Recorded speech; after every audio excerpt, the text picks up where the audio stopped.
Muito bem, pessoal, vocês chegaram até a sexta-feira. Me desculpem mesmo por estarmos atrasados. Hoje foi um dia insano e parece que só está ficando mais louco. Então, primeiro, vamos voltar direto para a nossa série porque deixamos vocês em um pequeno suspense. Mostramos para vocês esse comparativo lado a lado do atual presidente Emmanuel Macron e de uma pessoa que supostamente seria o sobrinho da Brigitte, a esposa dele. Mas essas duas pessoas, que não deveriam ter nenhum parentesco, se parecem demais. Isso é só uma coincidência? Bem, vocês logo vão perceber que há muitas coincidências estranhas que continuam surgindo quando se trata dos Macrons e de seus passados misteriosos. Então, bem-vindos de volta à nossa série Becoming Brigitte.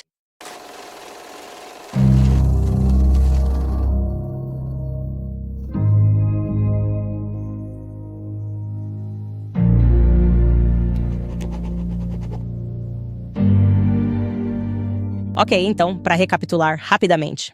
No último episódio, descobrimos que os colegas de classe de Emmanuel Macron o descreviam como um pouco misterioso.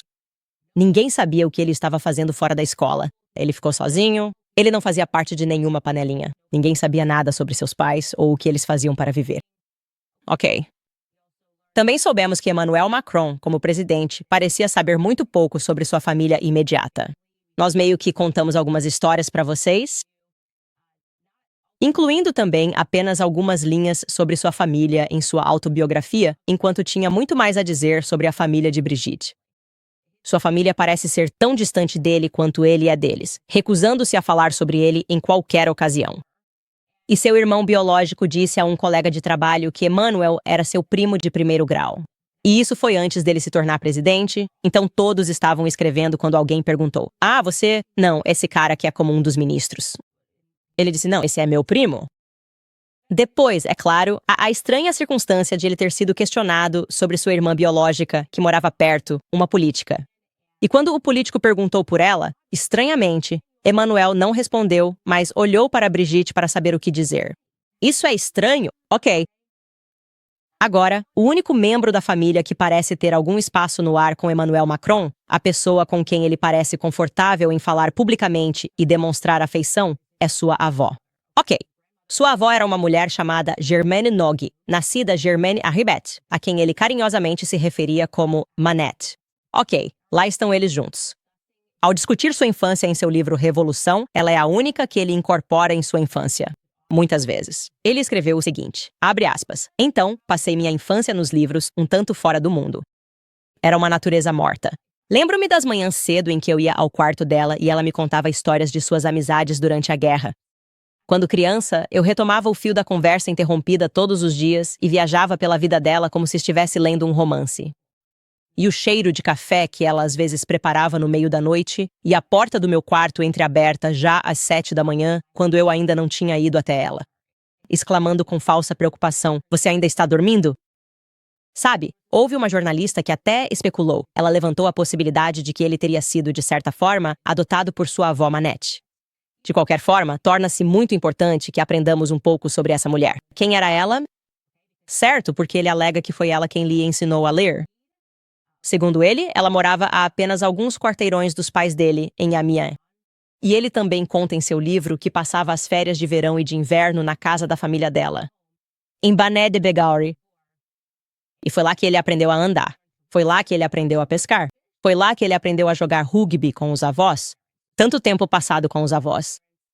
E talvez isso explique essa estranha ausência de fotos de infância com os irmãos ou com os pais. Certo, então isso é muita coisa que ele está nos contando. E segundo testemunhas, Manette era extremamente reservada, assim como o neto, frequentemente deixando as persianas de sua casa sempre fechadas, segundo disseram.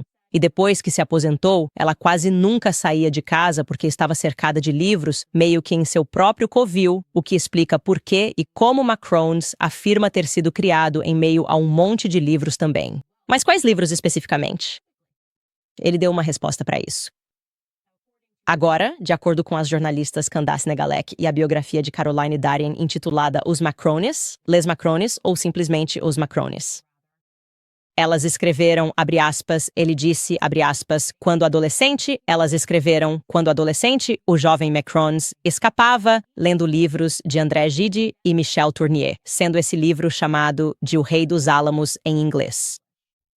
Esses são os livros que estão na mesa de cabeceira dele.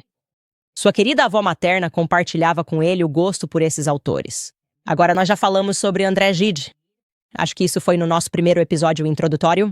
Esse era o sujeito que se autodeclarava pederasta e que admitiu ter estuprado meninos muçulmanos na Argélia, em particular para explorar e aprender sobre sua sexualidade, livrando-se das correntes, é claro, das limitações, por assim dizer, de sua criação cristã, e realmente aprendendo sobre si mesmo ao viajar para a Argélia.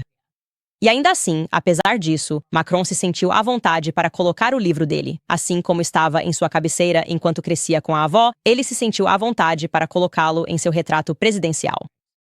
O outro autor que não discutimos, mas que ele mencionou a esses jornalistas, é Michel Tournier, aparentemente outro favorito. E o livro é uma escolha ainda mais estranha, eu diria, para uma avó compartilhar com seu neto. Esse livro é bastante controverso, certo? Novamente, ele se chama O Rei dos Álamos, sendo o Rei dos Álamos uma criatura mitológica que persegue crianças. E neste livro há trechos que são... Bem, vou te mostrar um trecho. Vou simplesmente ler para você. Citação. As nádegas das crianças estão vivas, trêmulas, sempre alertas, às vezes afundadas e, segundos depois, sorrindo e ingenuamente otimistas, tão expressivas quanto rostos. Agora não sei se meus avós estavam fazendo errado, mas eles me deram a Bíblia. Nós falávamos sobre passagens da Bíblia, não nos davam livros que falam sobre as nádegas de crianças. Isso é simplesmente absurdo. Nesse livro, o protagonista discute crianças que são avançadas para a idade delas, certo? E esta é uma citação desse livro. A categoria de crianças com surpreendente maturidade intelectual, que parecem ter lido e entendido tudo desde o nascimento, contradizendo uma imaturidade física que dá um ar de ingenuidade a tudo o que dizem. Sabe, isso soa meio familiar, não é? É, em essência, praticamente a mesma explicação que a grande imprensa começou a utilizar sobre essa história bastante bizarra da Brigitte ter se apaixonado por um jovem rapaz de apenas 14 anos e então tomar a decisão de se casar com ele. Quando ela tinha 39, 40 anos, decidindo seguir esse caminho rumo ao casamento, diziam: lembrem-se, o Macron, apesar de ser apenas um garotinho, era tão intelectualmente avançado. Lembre-se, ele era um virtuoso, certo? Ele era o Mozart. Vocês não entendem? Ele não era como as outras crianças, mesmo sendo tão jovem. Não queremos que vocês pensem sobre isso.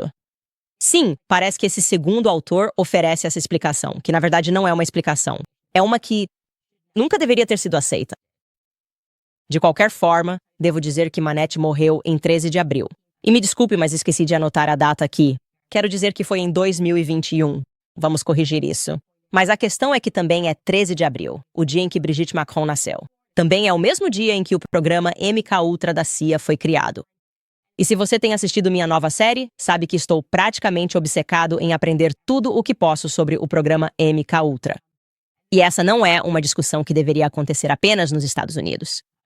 Aprender sobre os programas dos nossos estados profundos, esses programas muito reais que existiram e sobre os quais não aprendemos na escola, é um processo assustador. É um dos motivos pelos quais eu sempre recomendo aquele livro, Caos, porque ele me levou a uma nova realidade de compreensão sobre o quão malignos nossos governos foram e, eu diria, ainda são. Não há nenhuma teoria da conspiração aqui. O MKUltra foi real. O governo era obcecado com todos esses diferentes programas. Na verdade, o principal objetivo deles era tentar condicionar o cérebro, tentar lavar o cérebro das pessoas, às vezes por meio do isolamento, e parece que Emmanuel Macron passou muito tempo isolado durante sua infância. Quero dizer, ele reconhece que viveu através dos livros, e seus amigos reconhecem, ou deveriam reconhecer, que ele era meio solitário, ou ficava por conta própria. Então eles faziam experimentos psicológicos através do isolamento, através de drogas. Você sabe, drogar pessoas com LSD para ver se conseguiam fazê-las cometer crimes ou outros atos sem saber, basicamente tentando criar um candidato manchuriano. Alguém que responde a comandos, faz o que eles querem sem questionar, se perguntando se poderiam controlar e usando isso, aliás, como uma espécie de arma. Como eu disse, é muito importante que as pessoas aprendam sobre o programa MKUltra e os diferentes nomes que ele teve. Isso começou antes mesmo de receber o nome de programa MKUltra e continuou depois. E pergunte a si mesmo se você realmente acredita quando dizem que simplesmente o descontinuaram. Eles simplesmente não estavam mais interessados em drogar soldados e tentar ver se conseguiam matar pessoas e programar pessoas. Pergunte a si mesmo se você acredita que o seu governo, que foi capaz desse tipo de maldade, também é capaz de te dizer a verdade de que, uma vez pegos, eles simplesmente pararam. E também reconheça que a maioria dos documentos relacionados a esse programa foi destruída. Então, nós não sabemos até que ponto esse programa se tornou global. Nós não sabemos todos os elementos desse programa. E se qualquer pessoa dissesse que fez parte desse programa, e muitos disseram, essa pessoa seria descartada como má, insana ou mentirosa. E um dos elementos desse programa era, claro, perversões sexuais, como cometer agressões sexuais para então estabelecer como isso impacta a psique de alguém. Coisas realmente malignas, certo? Agora, mais cedo, eu disse que os supostos pais biológicos de Macron, que você vê aqui na tela, tinham empregos interessantes. Logo de cara, o pai dele, Jean-Michel Macron, era psiquiatra. E sim, claro, sabemos de fato que psiquiatras já fizeram algumas coisas más, coisas muito más, ao longo dos anos. Nem me faça começar, antes mesmo de eu realmente começar, a divagar sobre quem foi Sigmund Freud e o quão perturbador é o fato de ele ser ensinado em nossos sistemas escolares aqui nos Estados Unidos. Como se fosse algum tipo de herói que revolucionou a psiquiatria moderna. Sim, exatamente, qual foi o tamanho da revolução e da contribuição que ele realmente fez. De novo, vamos pausar e falar sobre isso em outro episódio para não nos perdermos. Mas sim, o papai Macron era psiquiatra e sua mãe, Françoise, ela é muito importante ali à direita, era pediatra. Que combinação absoluta para Emmanuel Macron crescer, não é mesmo? Bem, curiosamente, algo muito interessante foi descoberto sobre sua mãe, Françoise. Desculpe, acho que falei Françoise.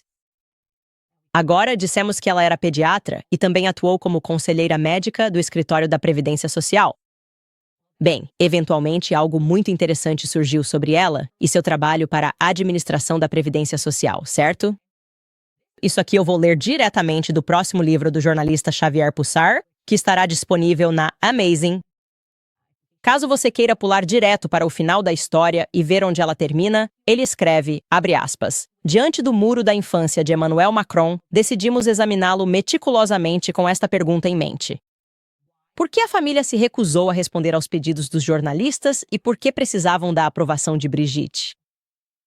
Uma audiência na Assembleia Nacional Francesa chamou nossa atenção. Foi a de Sylvain Telesfort. Ela estava prestando um depoimento.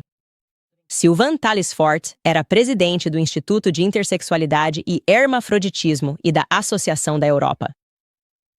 Agora, ela nasceu em Beauvais em 1956 com o nome de Sylvain Telesfort e depois mudou seu nome para Sylvain por decisão judicial em Paris, em 15 de maio de 2007. Então, na verdade, Sylvain nasceu homem.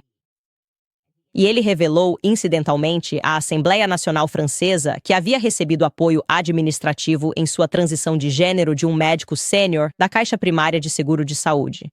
Doutora, sim, você adivinhou. Françoise Macron, também conhecida como mãe de Emmanuel Macron. Então, uma pessoa que fez a transição, de repente testemunha e diz: na verdade, sim, a pessoa que me ajudou a fazer isso foi o Dr. Nogue. Françoise Macron realmente me ajudou nessa transição. Então sabemos que isso aconteceu, que ela estava envolvida no apoio às transições de gênero. A dúvida então permaneceu se este era simplesmente um caso único, ou se a mãe de Macron havia se envolvido mais extensivamente nesse tipo de trabalho, auxiliando pessoas transgênero.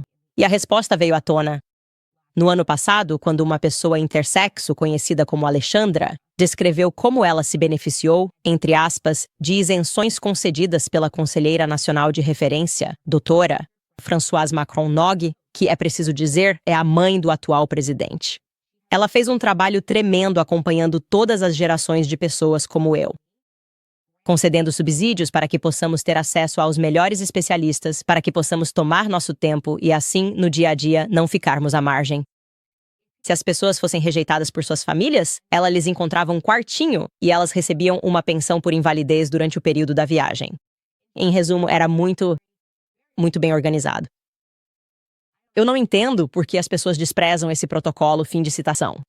Na segunda entrevista, ela explicou que Françoise Nogue estava preocupada com uma patologia específica conhecida como pseudo-hermafroditismo congênito primário.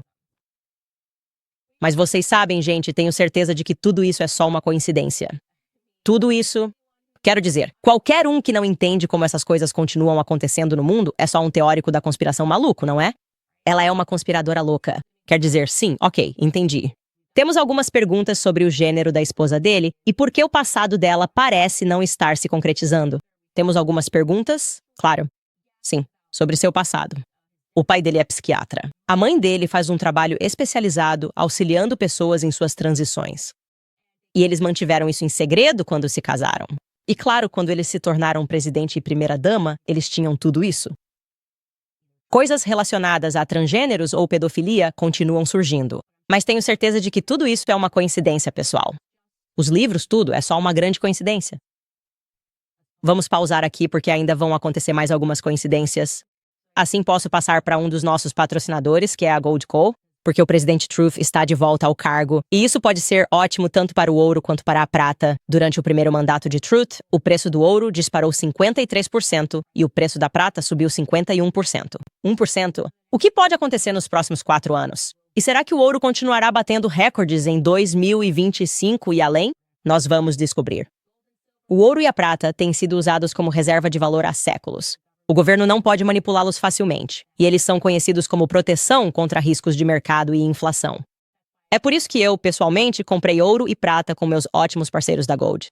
A Gold é uma empresa de metais preciosos altamente conceituada. Eles apoiam este programa desde o início e já ajudaram americanos trabalhadores a comprar mais de 3 bilhões de dólares em ouro e prata. Eles sabem o que estão fazendo. Neste momento, você pode receber gratuitamente uma cópia do kit de ouro e prata deles para 2025. Além disso, você ainda pode se qualificar para até 15 mil dólares em prata bônus, ou até mais. Para saber mais, acesse Candace. Mais uma vez, é Candace. Além disso, existe a Tax Network. Quero falar sobre eles porque o IRS é a maior agência de cobrança do mundo e está intensificando a fiscalização para 2025. Portanto, se você deve impostos atrasados ou tem declarações não entregues, não espere o IRS vir atrás de você. Simplesmente evitar o IRS, obviamente, é a pior coisa que você pode fazer. Se antecipar a isso é a atitude mais inteligente, mas também não entre em contato com eles sozinho. Deixe isso nas mãos da equipe da Tax Network USA. Por quê? Porque nem todas as empresas de resolução de impostos são iguais.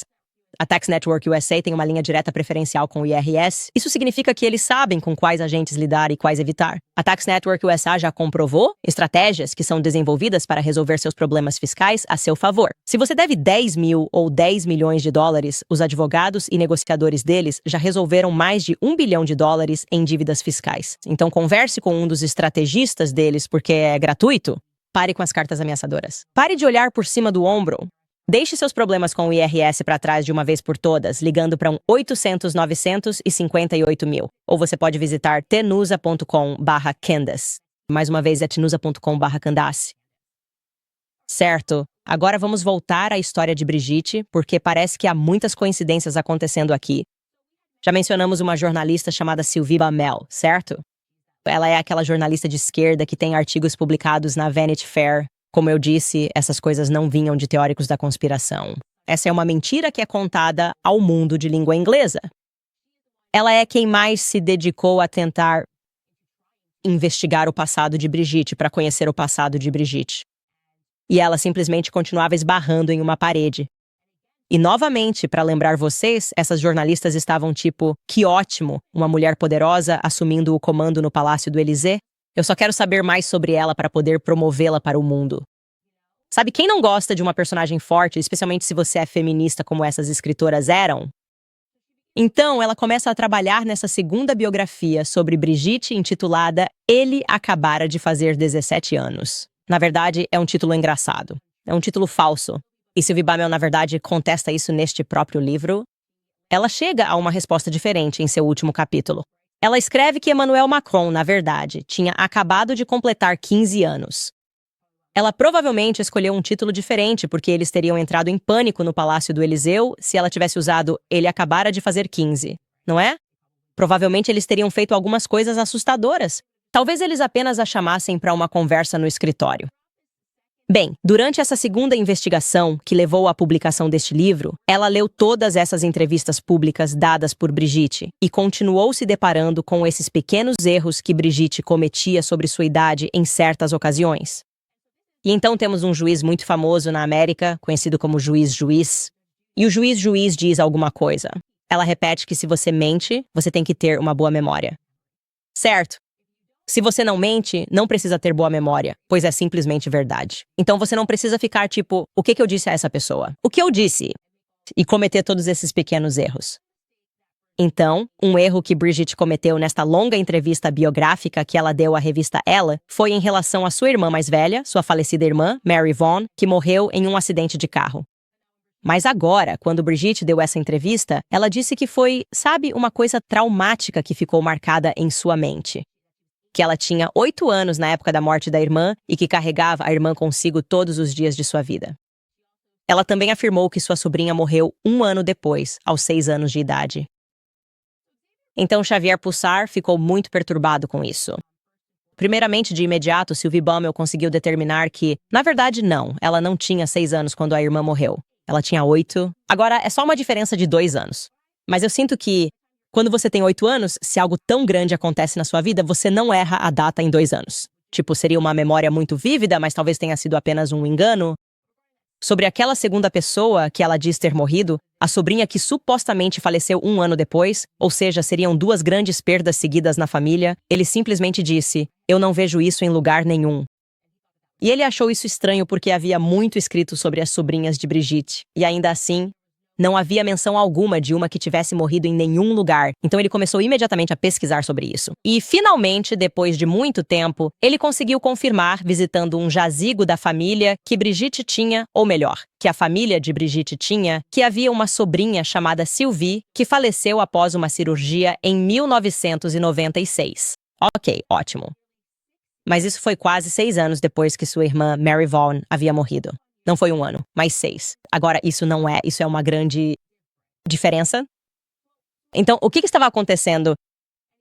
De qualquer forma, o principal foco de Sylvie Bummel neste segundo livro era realmente tentar saber mais sobre o primeiro marido de Brigitte, André-Louis Osier, certo? Esse é o banqueiro com quem ela se casou quando tinha 21 anos, o cara que teve sua esposa dramaticamente roubada por um adolescente, um virtuoso, tipo Mozart.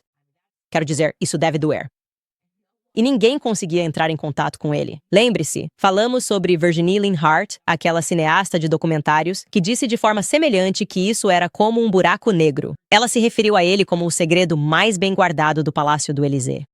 Ninguém conseguia passar. Então, também havia uma revista, a revista Capital, que resumiu tudo em 2017 com essa impressão geral, referindo-se a André Louis, o primeiro marido, como, abre aspas, um verdadeiro fantasma, sem uma única fotografia dele na internet. Nem uma única imagem nos extensos catálogos das agências de imprensa. As biografias mal mencionam sua carreira como banqueiro. O que aconteceu com o ex-marido de Brigitte Macron? Então, tendo renovado sua investigação novamente, Sylvie Bummel também comentou o quão estranho era que esse homem, que havia trabalhado em 2 grandes bancos, um deles sendo o Crédit du Nord, aparentemente deixou o setor sem deixar rastros. Ela escreveu em seu livro que era, abre aspas, como um episódio de Black Mirror, onde os gabinetes do presidente encontraram uma maneira de penetrar no cérebro de seus antigos conhecidos e apagar tudo.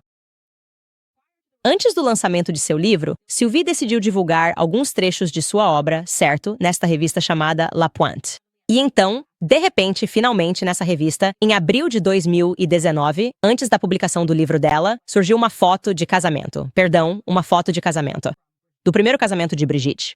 Então, agora eles estão no governo e já se passaram cerca de 2 anos desde que assumiram o cargo. E aqui vamos nós. Tchau. Na verdade, acho que você poderia dizer 1 ano e 3 meses. Tchau. Estrondo.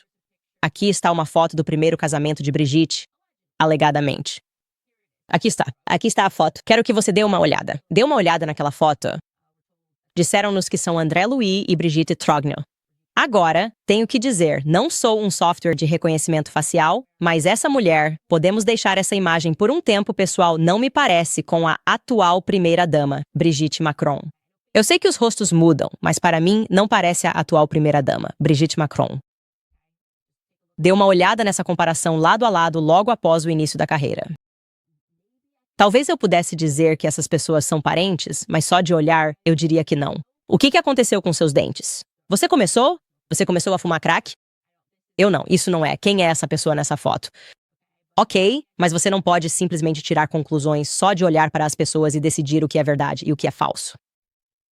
E nós conseguimos, aliás, eles conseguiram encontrar, Sylvie Bamel conseguiu encontrar uma certidão de casamento que comprova que em Letiquet, alguém chamado Brigitte Trognon realmente se casou com alguém chamado André Louis Osier em 22 de junho de 1974. Então isso confere. E não só isso, mas o padrinho do casamento foi o irmão dela, Jean-Michel Trognon.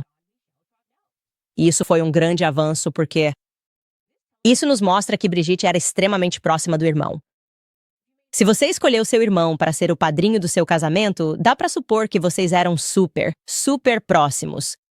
Mas o público só estava começando a conhecer Jean-Michel. Então, as pessoas começaram a pensar, bom, isso é estranho. Por que você basicamente apagou ele da sua vida? Tipo, isso é a pior briga de família de todas.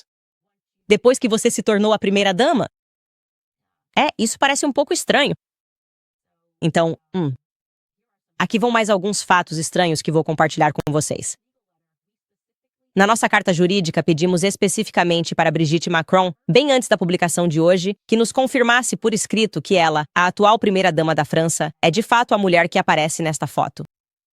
E ela se recusou a responder a nossa pergunta. Ok, aqui está. Nós temos essa carta. Ela se recusou especificamente a responder a pergunta sobre se era ela ou não. Veja o número 8. Brigitte Macron é a mesma pessoa que aparece na foto do casamento Osier? Nenhuma resposta. E o mais interessante é que não foi a primeira vez que ela se recusou a responder essa pergunta básica. Ela também se recusou a dar uma resposta simples a essa pergunta em um processo judicial, um caso de difamação contra a jornalista Natasha Ray. Você já ouviu falar sobre isso? Ela ganhou o caso de difamação. Bem, agora vou contar aqui os detalhes de como Natasha Ray perdeu um caso de difamação. Não ao que ela afirma, que Brigitte Macron era um homem ou viveu como um homem antes de fazer a transição, se preferir, para Brigitte Macron, mas sim por entender detalhes errados, ok? Especulando. Ela olhou para a foto de André Louis Osier no casamento e pensou, acho que esse cara nunca existiu. E na verdade, o homem naquela foto parece muito mais para mim um cara diferente chamado Louis André. Sim, literalmente, basta inverter o nome. Então você tem André Louis na foto. Ela pensou que naquela foto estava, na verdade, Louis André, que na verdade é seu primo de primeiro grau. Então ela especulou. Ela simplesmente fez essa afirmação. Tipo, não é isso, eles só estão fingindo e seja lá quem for que o primo de primeiro grau dele se casou, mas Natasha estava, na verdade, errada, certo? Então, o Palácio do Eliseu ligou para Louis André, conversou com ele e o incentivou a processá-la por difamação, o que ele fez. Então, novamente, quero deixar muito claro. O que estava em questão nesse processo de difamação não era se Brigitte Macron nasceu homem ou não. Também quero deixar claro aqui que esse processo de difamação não teria acontecido se não fosse pela intervenção do Palácio do Eliseu, prometendo que se juntariam ao processo, embora nunca o tenham feito. Agora, como sabemos que eles fizeram isso? Porque outra jornalista, também de esquerda e feminista, chamada Emmanuelle Anison, que da mesma forma escreveu um livro sobre Brigitte Macron, querendo desmentir todos os rumores sobre se Brigitte teria ou não nascido homem. Ela foi a única jornalista que realmente conseguiu acesso à família Osier. Ela realmente passou um tempo com aquele primo erroneamente identificado, Louis André, e ele contou a ela como tudo aconteceu e ela registrou em seu livro. A história conta que o primo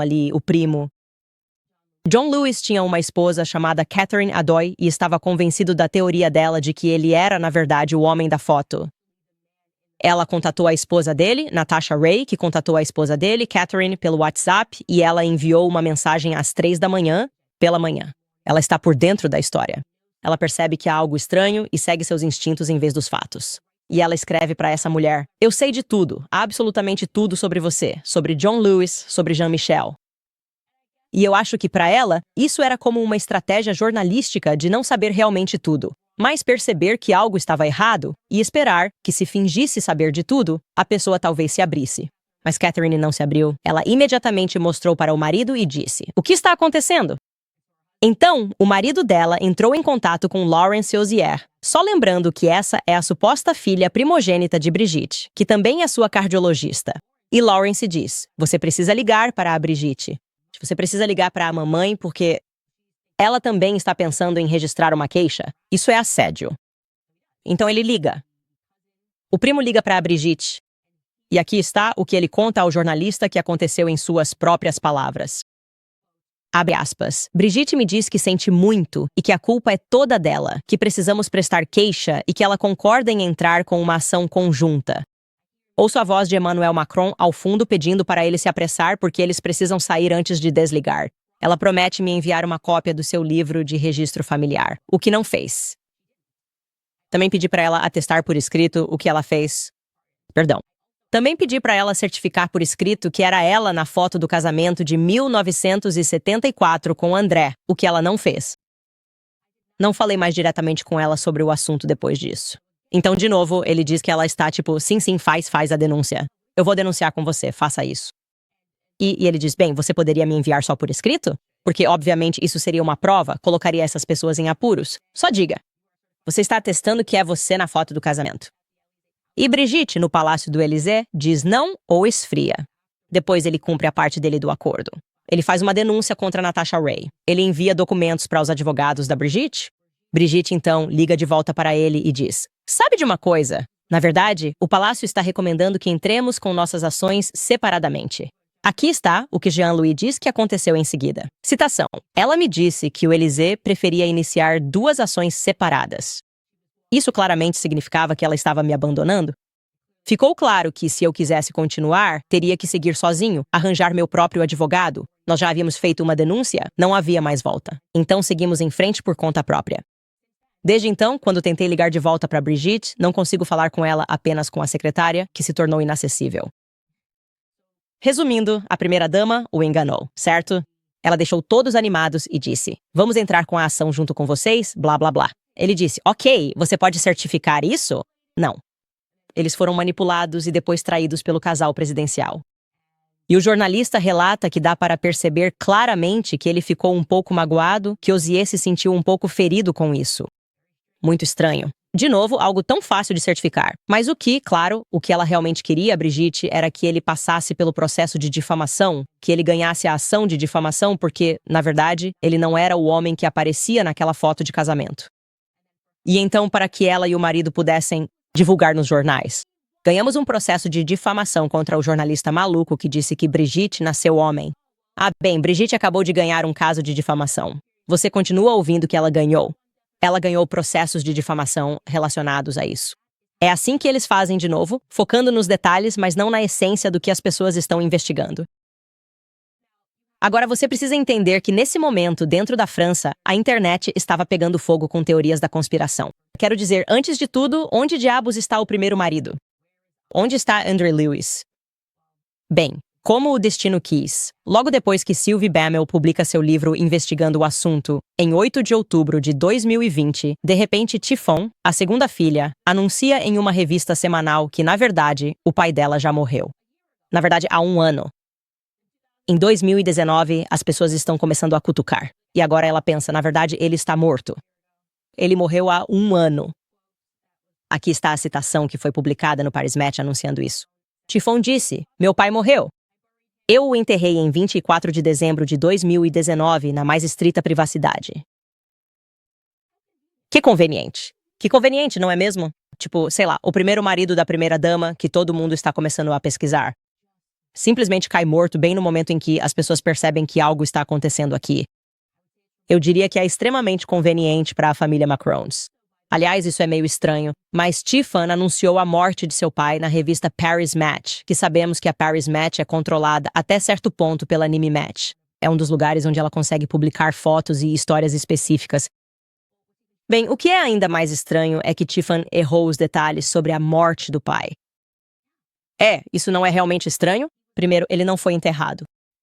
Ele foi cremado e a data da cremação não foi no dia 24, como ela disse, mas 4 dias depois, em 28 de dezembro. Que estranho. Talvez o jornalista só tenha cometido um erro. Outra coincidência estranha acontecendo nessa saga sem fim? Agora, como sabemos as datas reais? Bem, vamos voltar àquele primo de primeiro grau. Lembre-se, aquele primo de primeiro grau, não muito satisfeito com essa família? Certo, André Lewis sentiu que tinha sido prejudicado pelo casal presidencial e entrou com esse processo. E então ele se abriu com o jornalista Emmanuel por conta própria, sobre o serviço fúnebre. Então, aparentemente, a história é que ele recebeu uma ligação das irmãs de André. Novamente, esse é o primo de primeiro grau informando-o sobre a morte e que haveria um funeral rápido. Ele forneceu ao jornalista o livreto que foi realmente distribuído nesse funeral tão rápido? E vou te dizer, é uma escolha muito estranha para a foto do obituário. Aqui está. Lá vamos nós. André Osier, a cerimônia acontecendo, que para telefonar uma data errada por acidente, tenho certeza. 28 de dezembro de 2019. Quero dizer, quem anunciaria isso, aliás, um ano depois, é simplesmente loucura. E então, ali embaixo, acho que isso significa nosso amigo, nosso irmão, nosso companheiro, nosso avô e nosso papai. Aí está. Agora, mesmo para uma jornalista de extrema esquerda que não é propensa a teorias da conspiração, até para Emmanuel Anison, pareceu a ela uma escolha muito estranha para uma foto ou um anúncio de falecimento. Então ela perguntou diretamente para ele, isso é estranho? O que está acontecendo? O que está acontecendo com essa escolha de foto? E a prima contou a ela. John Louise respondeu a ela e disse, acho que esta foi a única foto que apareceu quando eles foram procurar uma para o funeral, porque todas as outras tinham sido destruídas. Destruído? Sim, Musas Emanuel? Eu não sou Natasha Ray, mas ainda estou um pouco confusa. O quê? Então tudo o que resta na vida de um homem em fotos, além da foto do casamento, é uma foto dele de maiô? Para ilustrar sua partida final, ela pergunta em seu livro. Sim, de alguma forma todas as outras fotos de sua vida foram destruídas. Ok. Então você provavelmente está se perguntando o que diabos está acontecendo aqui. O que está acontecendo? Bem, Xavier Pussar conseguiu rastrear o verdadeiro Andrew Lewis por meio de registros bancários. Acontece que ele nunca trabalhou no Credit du Nord, aquele banco, e é por isso que tantos outros jornalistas estavam basicamente correndo atrás do próprio rabo. E então ele passa essa informação para Emmanuel por conta própria, porque ela é uma jornalista muito mais tradicional e talvez consiga descobrir mais coisas. Ele também fornece a ela acesso a um grupo do Facebook. Ele diz, não, esse homem realmente existiu. E está cheio de antigos colegas de trabalho de John Lewis do banco, onde ele realmente trabalhou. E ele está ajudando-a a aliviar suas suspeitas e dúvidas de que esse homem, plausivelmente, talvez nunca tenha sequer existido. E é assim que Emmanuel, por conta própria, conclui o capítulo da história de sua pesquisa sobre ele. E isso é novamente sobre o marido, o primeiro marido de Brigitte, André Louis Osier. Ela escreveu, abre aspas, as irmãs dele não quiseram falar comigo, nem os filhos, então liguei para alguns ex-colegas através de grupos de ex-bancários no Facebook. Todos falam com entusiasmo sobre Day. Gentil, culto, educado, que falava muito sobre os filhos, a quem adorava. Day, que fumava demais e que ele sentia um ser solitário, devastado. Um deles me enviou uma coleção profissional de retratos do meio dos anos 2000, onde André posa sério, de terno e gravata, entre seus colegas na agência bancária de Amiens. O noivo de 1974 é claramente reconhecível, mesmo que já tenha começado a perder cabelo. Esses colegas mantiveram contato entre si após a aposentadoria, mas ele não, que também cortou todos os laços com eles. André Osier desapareceu do radar. Da minha parte, tentei entrar em contato com membros da família Osier, mas ninguém quis responder. Susan Spray, a primeira esposa de Jean-Louis Osier, até desligou o telefone apressadamente quando eu disse que estava interessado em Brigitte Macron. Ah, sim. Não, obrigado. Não, obrigado, senhor. Olá. Não, adeus. Clique. Em outro lugar, John Lewis, que compareceu ao funeral, conta a ela que ele ocorreu, entre aspas, apenas 4 dias após a morte.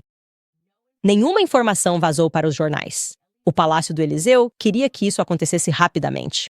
E parece que Emmanuel Macron estava pessoalmente envolvido em garantir que isso acontecesse. O funeral expresso foi organizado às escondidas e às pressas, bem cedo pela manhã, às 8h30. Antes do horário de abertura, para evitar os jornalistas. O livreto com a foto foi colocado nas cadeiras. Uma dúzia de pessoas estava presente, sentadas em grupos separados. De um lado, as irmãs de André. Do outro, os 3 filhos de Brigitte, Typhon, Lawrence e Sebastian. Brigitte Macron não compareceu. A companheira de André, acho que isso significa como uma parceira, talvez alguém com quem ele tinha um relacionamento, mas nunca se casou, desconhecida por todos, também estava lá, um pouco afastada. Do lado de fora, cedo. Após 20 minutos, a cerimônia terminou e todos saíram imediatamente.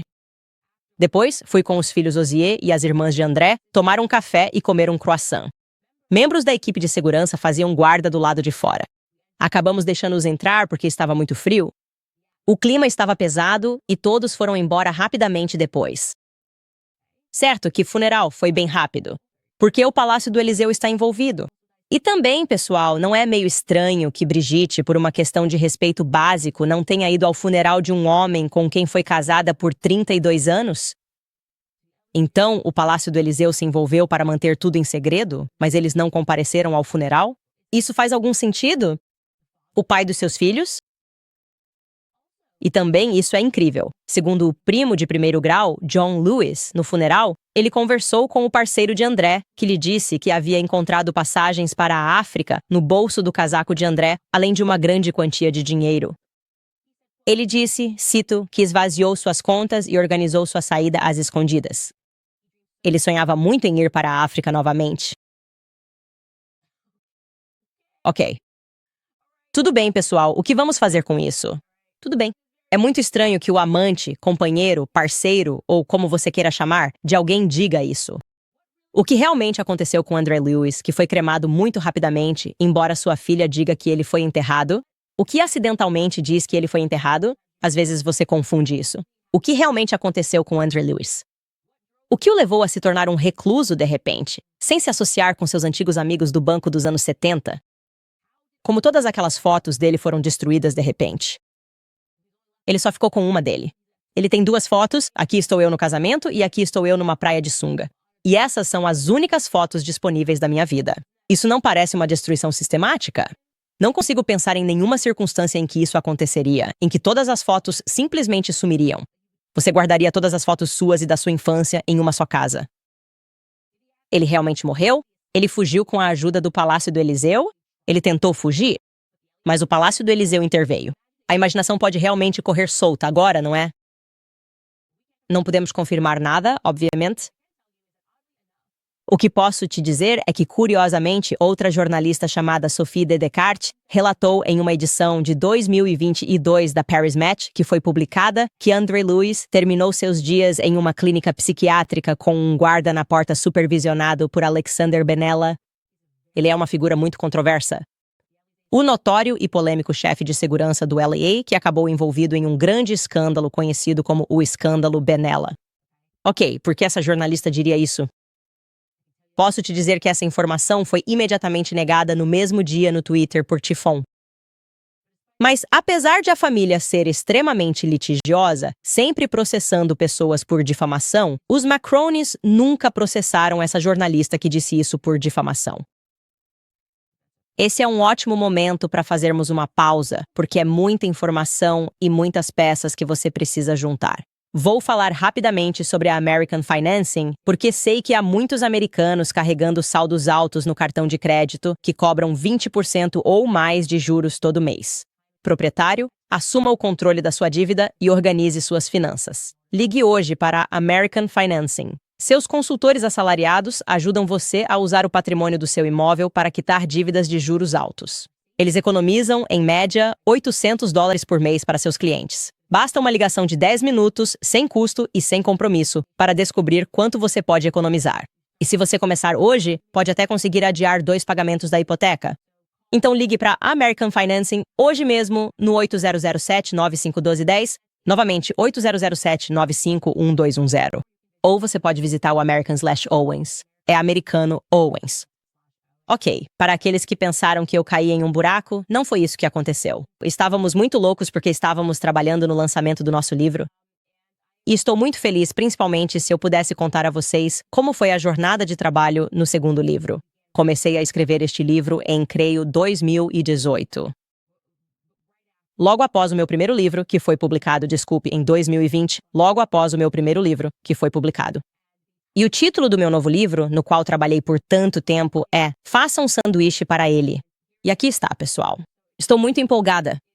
Ele já está disponível para compra, ou melhor, para pré-venda, em makehimasandwich.com. Ou você pode acessar candicewens.com e clicar no link que está no banner. Quero avisar vocês que, se forem assinantes do Premium Club Candace e do Clube do Livro, vocês vão receber um desconto especial, um código de desconto de 20% para a compra. E você também receberá um e-mail com um código de desconto de 25% em até 36 horas para a Nimi Skincare, que é um dos nossos patrocinadores aqui, e cujos produtos eu uso, caso você compre um exemplar do livro e utilize o código de desconto de 20%. Qualquer pré-venda regular do livro também receberá um desconto de 15%. Então, se você comprar agora na pré-venda, será mais barato do que quando lançarmos oficialmente, e você também receberá um código de desconto de 15% de desconto na Nimi Skincare em até 36 horas. Então, se você quiser um exemplar autografado do meu primeiro livro, vou ver quantos consigo fazer, talvez até bater um recorde. Você pode adquirir isso em shopcandice.com. Esse seria um exemplar autografado do nosso primeiro livro. Então, estamos voltando para o universo dos livros. E o primeiro episódio do Clube do Livro, aliás, para vocês que estão acompanhando, estamos lendo Caos. Esse livro vai ser às 18 horas. Horário do leste, nesta próxima terça-feira. Então, tantas coisas acontecendo. Este livro, Make Him a Sandwich, é um trabalho feito com amor. Honestamente, foi como um filho-livro, por assim dizer. E isso porque eu soube desde cedo que o movimento feminista moderno não tinha nada a ver com feminismo, nada a ver com ajudar mulheres ou ouvir mulheres, mas sim com desenvolver uma tática barata para atacar os homens. E então, obviamente, neste livro, nós abordamos o movimento Me Too. Eu já tinha escrito, anos atrás, um capítulo sobre o tipo de feminismo da Taylor Swift. E eu realmente acho que é algo de Deus. Porque agora parece que as pessoas estão dispostas a talvez ouvir e refletir sobre o que é o feminismo moderno, com toda essa situação envolvendo Justin Baldoni, Blake Lively, a crítica a ela e o envolvimento da Taylor Swift. É simplesmente perfeito porque meu livro foi de 2 editores, consegui tirá-lo das mãos do primeiro, do segundo também, e agora ele é só meu. Então eu realmente sou grata pelo tempo de Deus nisso. E honestamente sinto que se tivesse sido lançado antes, talvez as pessoas... A esquerda, que agora está assistindo a este podcast, talvez não tivesse sido tão receptiva a ele, mas havia algo sobre esse caso de Justin Baldoni que me fez sentir que estamos prontos para discutir feminismo tóxico. E então a capa sou eu. Se você está se perguntando por que estou segurando isso e não sabe, esse é o icônico cartaz de Gloria Steinem que ela segurou em um discurso dizendo "Nós venceremos pelas mulheres". Então eu queria ser isso. Acho que fiz um ótimo trabalho. Deveríamos estar lado a lado. Acho que pareço mais com Gloria Steinem. Então Brigitte Macron parece a foto do casamento. Então acho que vocês concordam com isso, certo? Sim, com certeza. Absolutamente. Então sim, está disponível para pré-venda. Você também pode acessar makehimazandwich.com. Pegamos esse nome de domínio, clubcandice.com, e estou muito, muito, muito animada para compartilhar esse livro com vocês.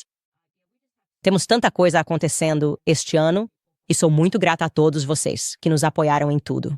E esse é o motivo pelo qual eu deletei meu Instagram. Eu ia colocar um grande banner sobre o meu livro, mas aí estávamos muito no clima Macron, querendo garantir que checamos todos os fatos do que iríamos compartilhar no programa de hoje. Aliás, em relação a essas informações que estou passando para vocês, tudo será citado e referenciado no próximo livro de Xavier Pussar, que poderemos comprar, acho que na próxima semana. Ele é uma criatura metódica, é o que posso dizer. O método dele é incrível. Ele foi obcecado por esse caso. Ele dedicou anos da vida dele e abriu mão de muita coisa. De fato, um jornalista que saiu de moda, um jornalista comprometido com a verdade a qualquer custo e disposto a abrir mão de muita coisa por isso. Ele realmente abriu mão de muita coisa por isso. Então, é um momento muito empolgante. E bom, vou dar uma olhada em algumas das suas perguntas. E espero que tudo o que eu trouxe para vocês esteja claro. É por isso que tivemos que transformar isso em uma série, porque só dá pra digerir um pouco de cada vez. Sabe o que eu quero dizer? É uma loucura. Você fica a mãe também está envolvida com questões transgênero e isso e aquilo. E pra mim, é o gaslighting do público. Sabe, o jeito que eles fazem gaslighting com a gente, fingindo que não tem nada ali. Ele é totalmente correto. Emmanuel Macron e Bush são totalmente corretos. Você está louco? Você está louco? Qual é a entidade da mídia? Bem, literalmente fazem você odiar pessoas que estão tentando trazer luz e adorar pessoas que estão cobrindo o nosso mundo com tanta escuridão, sabe? Enfim, indo para os seus comentários, Autumn Coffee escreve: coincidência que todo líder mundial é sem alma e sem coragem. Acabamos descobrindo sobre Epstein por acidente. Imagine o que a gente não sabe. Você acha que alguém vai salvar o mundo? Você consideraria concorrer a um cargo público? Pessoal, odeio dizer isso a vocês, mas há uma conexão com Epstein nessa história. Ainda não chegamos lá. Epstein era o senhor internacional. E é por isso que eu disse que há considerações globais sobre o que está acontecendo. Na França agora, tá tudo conectado. E sim, então você está se adiantando, Autumn Coffee. Caroline escreve, estou viciada nessa história. Acabei de encomendar seu livro também. Muito obrigado. Por favor, contrate o compositor desta série documental que foi demitido porque foi mal com Taylor Swift. Acho que uma música dramática para seus momentos WTF seria épica. Eu prometo a vocês que esse compositor é muito famoso e ótimo. Entrei no Instagram dele como se não tivesse condições de pagar por ele. Simplesmente não há, talvez se este livro vender 3 trilhões de cópias. Certo, então mãos à obra, rapazes. Compre e faça um sanduíche para ele. Acesse makerimasandwich.com, compre e talvez eu consiga pagar o Brian Tyler, o que seria muito legal. Além disso, eu acho que seria legal se o Justin Baldoni lançasse a versão dele do filme que nunca vimos e chamasse de tipo a versão do Justin. É como uma pequena referência irônica a Taylor Swift, a versão da Taylor, tipo ela sendo dona dos próprios masters. Ele simplesmente é dono de seus mestres. Mas ele nunca faria isso porque ele é muito legal. Me dá isso, Justin. Vou deixar isso de lado. Eu não sou tão legal. Não quando estou grávida assim. Sticky Bjork escreve, comecei a seguir você há 6 anos e seguirei você aonde quer que você vá. Amo você, Candace. Amor das Ilhas Faroé.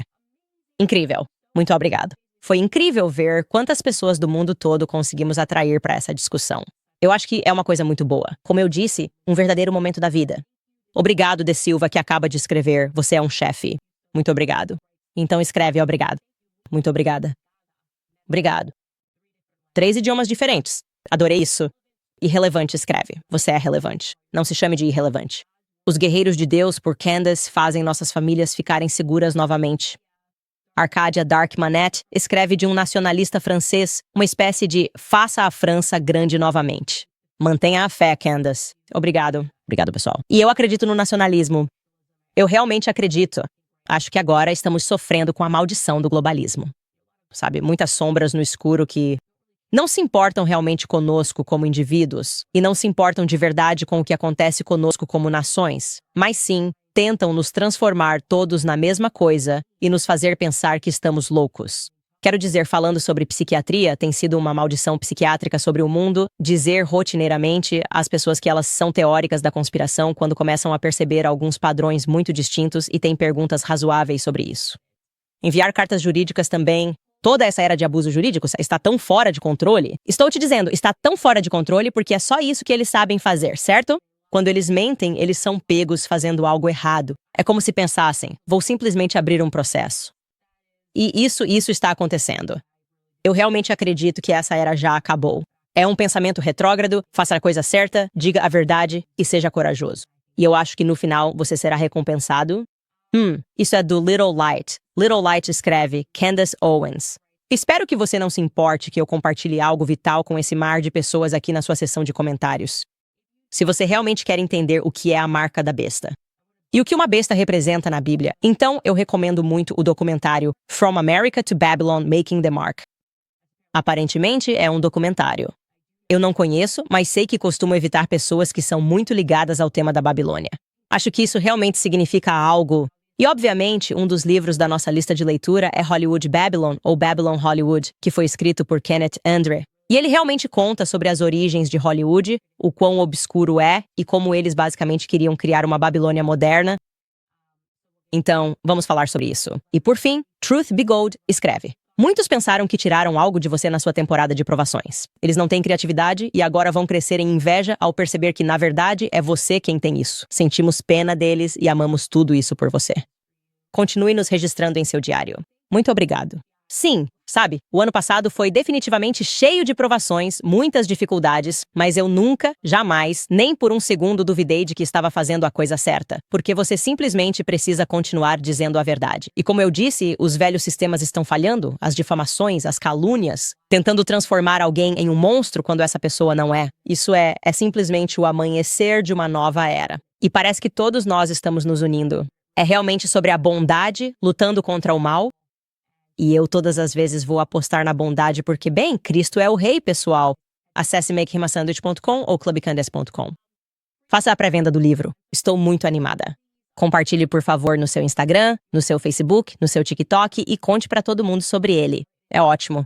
Livro sobre feminismo moderno.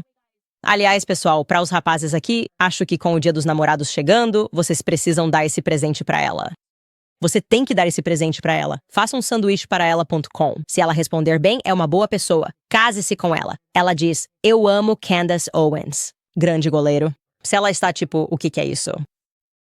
Eu sou uma feminista moderna. Eu não sei. Não estou dizendo para terminar com ela. Não estou dizendo que ela não é a pessoa certa. Só estou dizendo que se ela gostar do livro, talvez ela seja uma boa escolha. É só isso. Certo, pessoal? Nos vemos na segunda-feira.